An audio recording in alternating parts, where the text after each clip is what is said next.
हरे कृष्णा। आप सभी को शरद पूर्णिमा की हार्दिक शुभकामनाएं। हिंदू धर्म में शारदीय नवरात्रि के समाप्त होने के बाद आने वाली पूर्णिमा को शरद पूर्णिमा कहा जाता है और इस दिन किए जाने वाले व्रत को कमदी व्रत के नाम से भी जाना जाता है। हिंदू पंचांग के अनुसार अश्विन माह में ही शरद पूर्णिमा की तिथि आती है। इसे राज पूर्णिमा और कोगर पूर्णिमा के नाम से भी जाना जाता है। हिंदू धर्म की मान्यताओं के अनुसार इस दिन भगवान श्री कृष्ण ने गोपियों संग महारास लीला रचाया था और इसी दिन चंद्रमा की किरणों से अमृत वर्षा भी होती है। इसलिए आज के दिन कई जगह पर खीर बनाकर उसे रात भर चंद्रमा की रोशनी में रखने की भी परंपरा है। शरद पूर्णिमा के दिन ही चंद्रमा अपनी 16 कलाओं से परिपूर्ण होते हैं और इसी दिन चंद्रमा पृथ्वी के सबसे नजदीक भी होती है। इसी कारण अन्य दिनों की अपेक्षा इस दिन चंद्रमा का आकार बहुत बड़ा लगता है। आयुर्वेद के आचार्य भी इस दिन का इंतजार करते हैं क्योंकि इस दिन सभी जीवनदायिनी जड़ी बूटियों को चंद्रमा की रोशनी में रखा जाता है। इस दिन चंद्रमा की किरणों से अमृत वर्षा होती है और सभी जड़ी बूटियों को अमृत वर्षा में स्नान कराया जाता है, जिसके बाद ये जड़ी बूटियां रोगियों पर तुरंत ही असर करती हैं। चंद्रमा को वेदों और पुराणों में जल का कारक माना गया है। वहीं दूसरी ओर चंद्रमा को औषधियों या जड़ी बूटियों का स्वामी भी कहा गया है। आज के दिन चंद्रमा की रोशनी में खीर रखकर खाने की परंपरा बहुत समय से प्रचलित है। मान्यता है कि इस दिन खीर को चंद्रमा की रोशनी में रखकर उसे खाली पेट खाने से शरीर के सभी रोग दूर हो जाते हैं। और हिंदू धार्मिक मान्यताओं के अनुसार शरद पूर्णिमा के दिन ही माता लक्ष्मी जी का जन्म भी हुआ था। इस दिन व्रत रखकर जो भक्त माता लक्ष्मी जी की सच्चे मन से श्रद्धा से पूजा करते हैं, उनकी सभी मनोकामनाएं माँ लक्ष्मी जी पूर्ण करती हैं। इस दिन कुछ ऐसे काम भी हैं जिन्हें करने से जरूर बचना चाहिए, नहीं तो भारी नुकसान भी हो सकता है। तो चलिए आपको बताते हैं शरद पूर्णिमा के शुभ मुहूर्त और इस दिन के महत्व के बारे में। नारद पुराण के अनुसार शरद पूर्णिमा की रात माँ लक्ष्मी जी अपने हाथों में वर और अभय लिए घूमती हैं। इस दिन वह अपने जागते हुए भक्तों को धन, सुख, समृद्धि और वैभव का आशीर्वाद देती हैं। इसलिए इस दिन माँ लक्ष्मी जी की सच्चे मन से पूजा करनी चाहिए। शाम के समय चंद्रोदय होने पर सोने, चांदी या मिट्टी के दीपक जलाने चाहिए। इस दिन घी और शक्कर से बनी खीर चंद्रमा की चांदनी में रखनी चाहिए। जब रात का एक पहर बीत जाए तो यह भोग पहले लक्ष्मी जी को अर्पित कर देना चाहिए और अगले दिन सुबह ब्रह्म मुहूर्त में उठकर खाली पेट इस खीर का सेवन करना चाहिए। लेकिन इससे पहले आप सुबह की पूजा अवश्य कर लें। इस बार पूर्णिमा की तिथि 2 दिन रहने के कारण लोगों के मन में यह असमंजस है कि किस दिन पूर्णिमा का व्रत रखें और चंद्रमा की रोशनी में खीर किस दिन रखनी चाहिए। इस बार पूर्णिमा तिथि 16 अक्टूबर बुधवार की रात 8:41 से शुरू होगी और पूर्णिमा तिथि समाप्त होगी 17 अक्टूबर गुरुवार को शाम 4:56 पर। क्योंकि पूर्णिमा तिथि बुधवार को शुरू हो रही है लेकिन रात के समय से शुरू होगी, ऐसे में पूर्णिमा का जो व्रत स्नान दान है वे बुधवार को तो नहीं किया जाएगा, लेकिन बुधवार की रात आप 8:40 के बाद से, यानी जिस दिन से पूर्णिमा तिथि प्रारंभ होगी उसके बाद से चंद्रमा की रोशनी में खीर रख सकते हैं। वैसे तो खीर को रात भर रखा जाता है, लेकिन किसी कारण से रात भर रखना संभव ना हो तो आप आधा या 1 घंटा कम से कम चंद्रमा की रोशनी में खीर रखें और उसके बाद अगले दिन प्रसाद रूप में ग्रहण कर लें।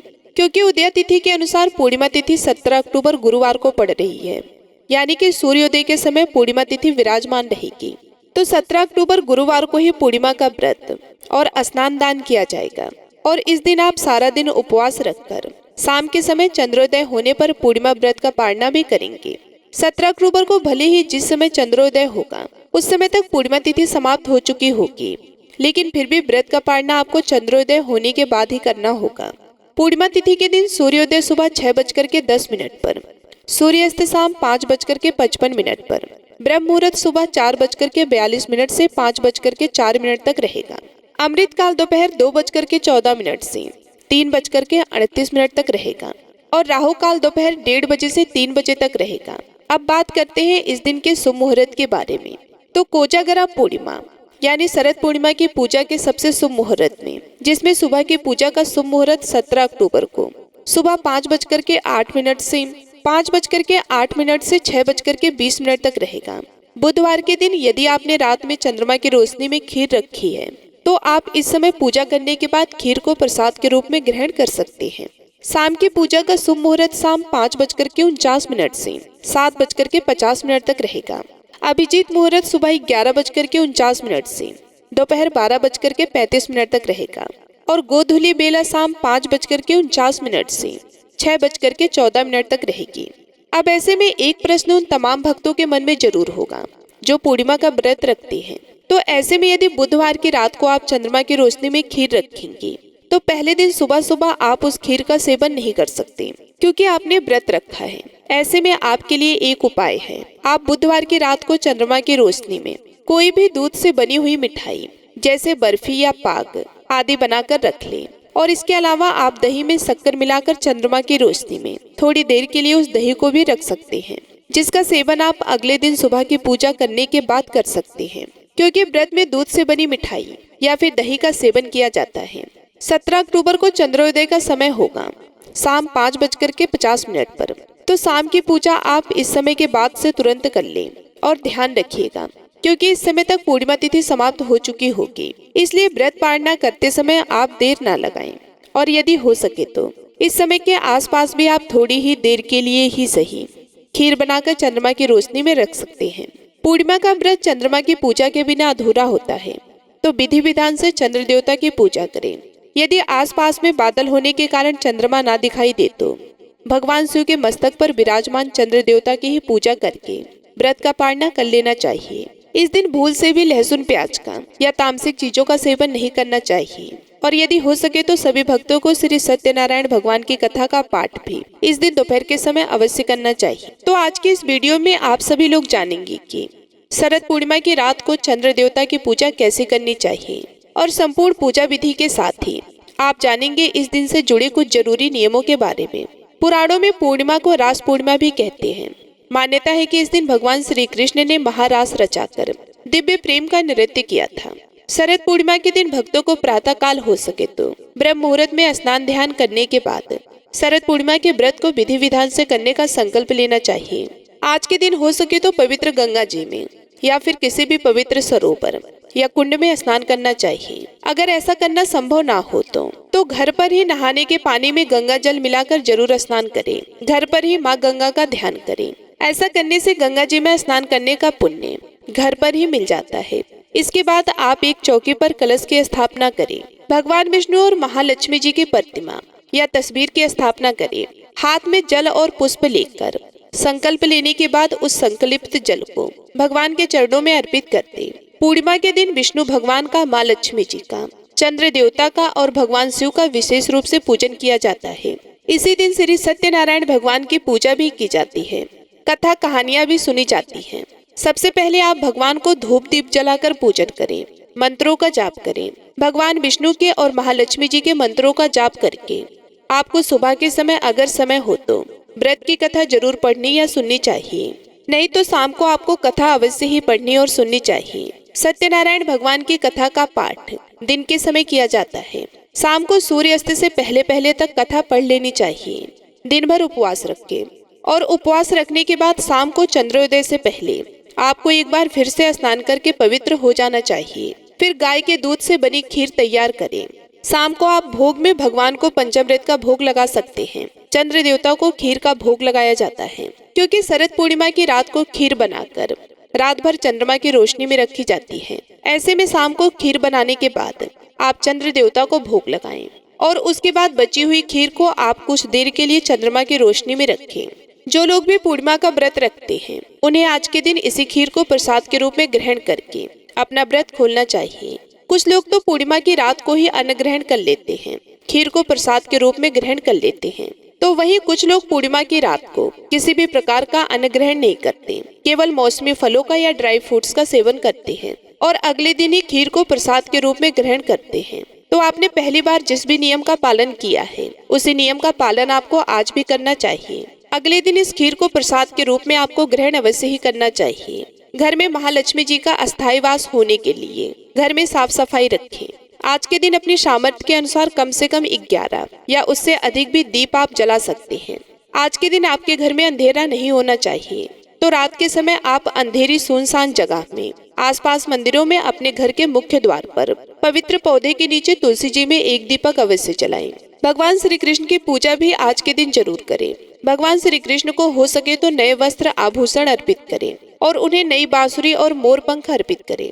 ऐसा करने से आपकी जो भी मनोकामना है वह पूर्ण हो जाती है। अगर किसी के घर में बहुत ज्यादा आर्थिक समस्याएं हो तो ऐसे में शरद पूर्णिमा के दिन आप सुबह या शाम किसी भी समय कौड़ियों की पूजा करें। आपके पास यदि कौड़ियाँ पहले से है तो आप उन्हीं की पूजा कर सकते हैं। अगर कौड़ियाँ नहीं है तो आज ही आप कौड़ियाँ खरीद कर लाएं और उनकी पूजा करें। 5 या 7 कौड़ियाँ आप महालक्ष्मी जी के समक्ष रखें और उन्हीं की पूजा करें। फिर उन कौड़ियों को आप लाल कपड़े में बांधकर अपने घर में तिजोरी में रखें। ऐसा करने से आर्थिक समस्याएं दूर हो जाती हैं और धन में बरकत भी होती है। दक्षिणावर्ती शंख यदि आपके पास है तो आज के दिन उनकी भी पूजा आपको करनी चाहिए और अपने घर के मुख्य द्वार पर तोरण भी बांधना चाहिए। सुबह के समय तोरण बांधने से घर की खुशियों को नजर नहीं लगती, परिवार के सदस्यों को नजर नहीं लगती। जिस घर के सदस्य अक्सर बीमार रहते हो, खास तौर पर उनके घर में आज के दिन शरद पूर्णिमा की खीर जरूर बननी चाहिए और उसका सेवन परिवार के हर सदस्य को करना चाहिए। अपनी सामर्थ्य के अनुसार शरद पूर्णिमा के शुभ अवसर पर सफेद रंग की वस्तुओं का अधिक से अधिक दान करना चाहिए, जैसे कि दूध या दूध से बनी हुई मिठाइयाँ या दही, घी, शक्कर आदि भी आप दान कर सकते हैं। सफेद वस्त्रों का दान आप कर सकते हैं। इसके अलावा मौसमी वस्त्रों का छतरी, जूते, चप्पल आदि का दान भी करना शुभ माना जाता है। शरद पूर्णिमा यानी कि अश्विन पूर्णिमा की पहली पौराणिक कथा के अनुसार प्राचीन काल में एक साहूकार था। उसकी 2 बेटियां महीने में पड़ने वाली हर पूर्णिमा तिथि को व्रत किया करती थी। उन दोनों में बड़ी बेटी हर पूर्णिमा का व्रत विधि विधान से करती, लेकिन छोटी बेटी व्रत के सभी नियमों का ठीक से पालन नहीं करती थी। साहूकार की दोनों बेटियां समय के साथ धीरे धीरे बड़ी होने लगी और उनका विवाह हो गया। बड़ी बेटी के घर पर सही समय पर एक स्वस्थ संतान का जन्म हुआ। छोटी बेटी को भी संतान हुई, लेकिन दुर्भाग्यवश उसकी छोटी बेटी की संतान होने के तुरंत बाद ही उसकी मृत्यु हो जाती थी। जब छोटी बेटी के साथ ऐसा 2 से 3 बार हुआ तो उसने एक दिन एक ब्राह्मण को बुलाकर अपनी सारी व्यथा सुनाई और उसका कोई उपाय बताने के लिए भी कहा। उसकी सारी बात सुनकर और कुछ प्रश्न पूछने के बाद ब्राह्मण ने उससे कहा कि तुम पूर्णिमा का अधूरा व्रत करती हो, इस कारण तुम्हें व्रत का पूरा फल प्राप्त नहीं हो रहा और तुम्हें अधूरे व्रत का दोष भी लग रहा है। ब्राह्मण की बात सुनकर छोटी बेटी ने पूर्णिमा का व्रत पूरे विधि विधान से करने का निश्चय किया। अश्विन पूर्णिमा आने से पहले ही साहूकार की छोटी बेटी ने इस बार एक बेटे को जन्म दिया, लेकिन उसकी भी इस बार तुरंत मृत्यु हो गई। इस पर उसने अपने बेटे के शव को एक चौकी पर रखकर उसे एक कपड़े से ढक दिया। जब उसकी बड़ी बहन आई तो उसने उसी पीढ़ी पर बैठने को कहा जिस पर उसने अपने मृत बालक का शव रखा था। बड़ी बहन जैसे ही उस पर बैठने को हुई तभी उसका घाघरा उस बच्चे को छू गया। घाघरा छूते ही वह मृत बालक जीवित हो गया और रोने लगा। तब बड़ी बहन छोटी बहन से बोली कि बहन, तू मुझ पर कलंक लगाना चाहती थी, मेरे बैठने से तो यह बालक मर जाता। तब छोटी बहन बोली, बहन मैं क्या बताऊं, ये तो पहले से ही मृत था, वे तो तेरी पुण्य से जीवित हुआ है, तेरे भाग्य से इसका पुनर्जीवन हुआ है। बच्चे की रोने की आवाज सुनकर छोटी बहन बहुत खुश हुई। तब उसने अपनी बड़ी बहन से कहा कि बहन, तुम तो पूर्णिमा का पूरा व्रत करती थी और मैं अधूरा व्रत किया करती थी, इसलिए तुम्हारे ऊपर तो हमेशा भगवान की कृपा हुई और मैं हमेशा अधूरा ही व्रत करती थी, इसलिए मुझे दोष लगा और संतान जीवित नहीं रहती थी। आज तुम्हारे भाग्य से मेरी संतान भी जीवित हो गई। तब उस छोटी बहन ने पूरे गांव में ढिढोरा पिटवा दिया कि जो कोई भी पूर्णिमा का व्रत करे वे पूरा व्रत करे, कोई भी अधूरा व्रत ना करे। इसके बाद से छोटी बहन ने भी शरद पूर्णिमा से ही विधि विधान से सभी नियमों का पालन करते हुए यह व्रत प्रारंभ कर दिया, जिसके पुण्य प्रभाव से उसके बालक दीर्घायु होते।